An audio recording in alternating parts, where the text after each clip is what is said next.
대업 시청자 SOR 스틸텍 주주 여러분들 반갑습니다. SOR 스틸텍 관련돼서 여러분들이 알고 계셔야 되는 중요 이슈랑 내용들 전달해 드리고 있는 담당 멘토 이진욱입니다. 자, 오늘은 우크라이나 관련된 좀 이슈들 한 3가지 정도 모아가지고 여러분들과 좀 재밌게 얘기를 좀 해볼 예정입니다. 자, 오늘은 그 우크라이나 지원 지금 그 예산안이 통과가 안 되고 있죠. 하원 때문에. 그래서 지금 이게 통과될 가능성이 지금 점쳐지고 있다라고 보여지고 있는데 이 부분 좀 함께 얘기해 보도록 하겠고요. 이어서 뭐 주가 분석 해봐야죠. 단기, 중장기에 대한 주가 분석 포인트는 어디 있는지 이런 부분들 전반적으로 함께 얘기 나눠보는 시간 가져보도록 하겠습니다. 자, 첫 번째 이슈 함께 보도록 하겠습니다. 미국 공화당 하원 의장 우크라이나 추가 지원안 협상 가능성을 시사했다라는 소식인데요. 자, 앞서 10월이죠. 작년 10월 달에 바이든이 80조 정도의 규모의 이 우크라이나 지원 예산안을 의회에 제출했는데 지금 상의원은 통과가 됐는데 하의원의 반대로 통과가 안 되고 있는 상황이죠. 그래서 이 하의원의 미국 존슨 의장이라고 해서 이분이 굉장히 중요한 인물입니다. 이분이 어떻게 좀 잘 해결하느냐 마냐에 따라서 우크라이나 지원의 방향성이 갈린다라고 볼 수 있겠습니다.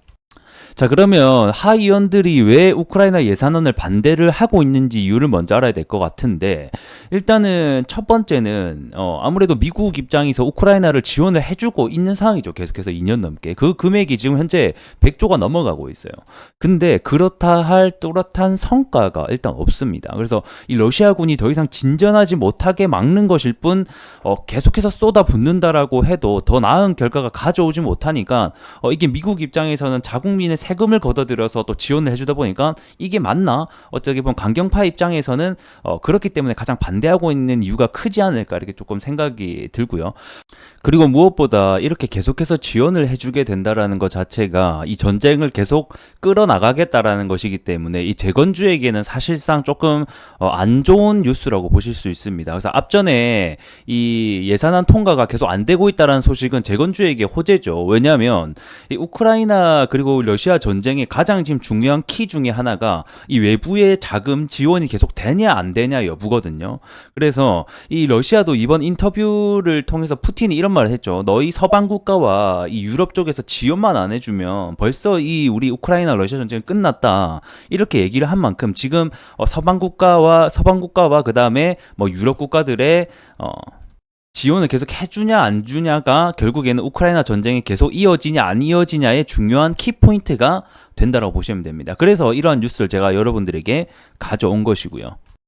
근데 이번에 이 존슨 의장의 예산안을 통과시키기 위해서 노력하고 있다라는 소식입니다. 그래서 지금 현재 지원해주는 방식을 그냥 무상으로 지원을 해주는 게 아니라 이렇게 대출 형식으로 있죠. 지금은 이제 빌려줬다가 나중에 너희가 상황이 되면 좀 갚게끔 이런 형식을 좀 염두를 해두고 있는 것 같고, 그리고 두 번째는 지금 현재 러시아가 미국에 있는 영토에 있는 러시아도 자산이 있을 건데 이거에 지금 동결되어 있는 자산을 압류를 해서 이거를 통해서 우크라이나에게 지원해주겠다라는 방안. 자, 그리고 마지막 세 번째는 천연자원의 수출을 확대하는 방향을 좀 보고 있는 것 같은데, 러시아가 천연가스라든가 자원을 지금 해가지고 전쟁 자금이 투입이 되고 있는 상황이거든요. 그래서 이러한 자금을 좀 막기 위해서 미국의 천연자원을 대신해서 좀 수출할 경우 아무래도 자금 공급이 줄어들 수 있다는 이유 때문에 이러한 방안들을 현재 기획을 하고 있는 것으로 보여집니다.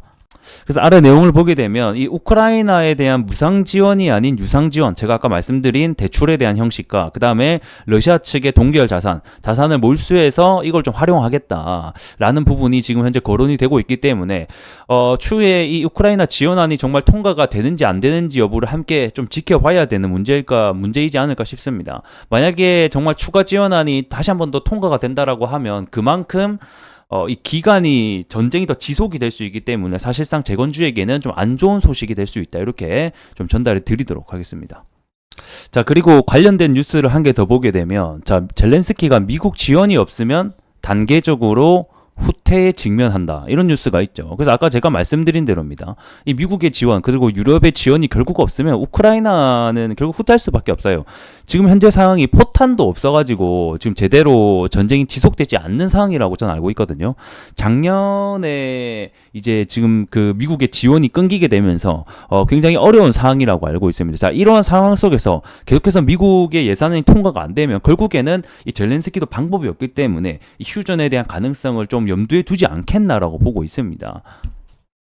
그래서 내용을 보게 되면 결국 뭐 미국의 군사 지원이 없으면 우크라이나 군은 조금씩 후퇴할 수밖에 없다. 자, 지금 현재 포탄도 없다는 것을 뜻한다라고 나와 있죠. 그러면서 결국에는 이 지금 젤렌스키가 이 존슨 하원 의장에서 계속해서 통과할 수 있도록 예산안이 지원을 호소를 하고 있는 사항이라고 보시면 됩니다. 자, 마지막 뉴스입니다. 우크라이나 대선 불발에 대한 뉴스인데요. 뭐 크게 주가에 영향을 미칠 만한 요소는 아닙니다만 가볍게 보시면 좋을 것 같습니다.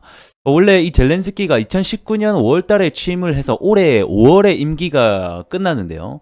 그래서 원래라고 하면 3월 달에 대선을 이제 준비를 하고 치러야 됐는데 사실상 지금 전쟁 중에 있기 때문에 아무래도 이 대선을 치르지 않고 자동으로 좀 임기가 연장이 될 것으로 보고 있습니다. 그래서 뭐 한측에서는 뭐 네가 저기 푸틴이랑 다른 게 뭐냐, 푸틴도 이번에 거의 장기 집권을 다시 한 번 더 성공을 했죠. 그래서 민주주의의 정당성을 보여줘라 뭐 이런 의견도 있고요. 뭐 한측에서는 전쟁 중이니 계엄령이 떨어진 상황이니 어쩔 수 없다라는 의견도 있고 뭐 다양하게 존재한다라고 보시면 좋을 것 같습니다. 그래서 오늘 뉴스는 좀 간단하게 이렇게 좀 정리를 해보도록 하겠고요.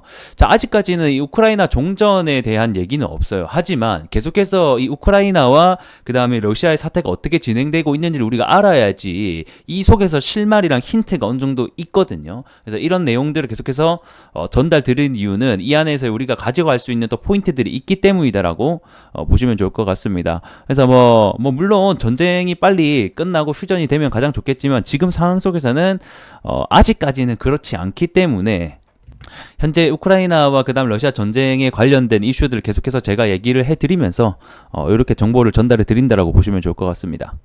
자, 마지막으로 차트 한번 보면서 마무리해 보도록 할게요. 제가 앞전에도 계속해서 말씀드리고 있는 가격대죠. 2,700원, 800원. 요 구간을 좀 더 너프하게 본다라고 하면 2,500원까지 여기 구간만 좀 깨주지 않는다라고 하면 우크라이나 휴전에 대한 가능성이 얘기가 나오기 전까지는 계속 이 구간을 좀 박스권을 그려주면서 행보를 할 가능성이 현재는 높다라고 보고 있고, 현재는 이 구간 3,700원 이 박스권을 상단을 돌파하려고 하면 아무래도 이제는 정말 가능성이 아니라 휴전 테이블이 열려야 된다라고 계속해서 누차 말씀드리고 있습니다. 자, 그리고 다시 한 번 더 중요한 것은 이 SY스틸텍 같은 경우는 신규 상장주로 또 되어 있기 때문에 추후에 대장주로 얼마든지 재건 대장주로 될 수 있다는 점. 왜? 위에 매물대가 많이 없어요. 그렇기 때문에 이 신규 상장주의 특성상 한번 주가가 슈팅이 치솟기 시작하면 정말 끝도 없이 치솟을 수 있다는 점을 여러분들이 알고 계셨으면 좋겠습니다. 그래서 사실 지금은 뭐 박스권 안에서 주가가 움직이고 있는 상황이라서 크게 뭐 우리가 좀 뭐 염두해 둬야 될 포인트 같은 건 없다라고 보시면 좋을 것 같고, 가장 이 SY스틸텍의 중요한 부분은 이 저점인 2,500원과 2,700원 선 여기 밴드 구간을 안 깨주는 게 가장 중요합니다. 여기를 만약에 하향 이탈을 한다라고 해서 이렇게 쭉쭉쭉 빠져나가면 이제 그때부터는 또 문제가 달라지거든요. 그래서 일단은 그런 모습들이 나오고 있지 않기 때문에 만약에 하향 이탈이 나온다라고 하면 제가 다시 한번 더 리뷰를 통해서 어떻게 대응하면 좋을지에 대한 부분들 함께 나눠보도록 하겠습니다. 그래서 우선은 중장기 대응 방법은 그렇고요. 그 다음에 단기적으로 또 보시는 분들도 계실 것 같아요. 그런 분들은 아무래도 이 노란색 선이 21선인데 21선이 중요하다. 왜냐하면 앞전에도 이렇게 21선을 돌파를 하고 안착을 못하니까 또 주가가 빠졌었고요. 그리고 이번에 또 돌파를 한 척 했으니까 또 안착을 못하는 모습들을 봤을 때 이 종목 같은 경우에는 21선을 돌파를 하고 이렇게 21선이 안착해주는 모습이 나왔을 때 다시 한 번 더 2차 파동으로 이어질 가능성이 있으니 그러한 부분은 우리가 더 중요하게 봐야 되는 포인트이지 않을까 싶습니다. 자, 제가 SY스틸텍 관련해서 앞으로 그러한 중요한 포인트들 평소랑 좀 다른 이상 포인트들이 나왔을 때 얼마든지 알려드릴 수 있도록 할 테니까 구독, 좋아요 한 번씩 부탁드리면서 저는 또 다음 시간에 뵙도록 하겠습니다. 고맙습니다.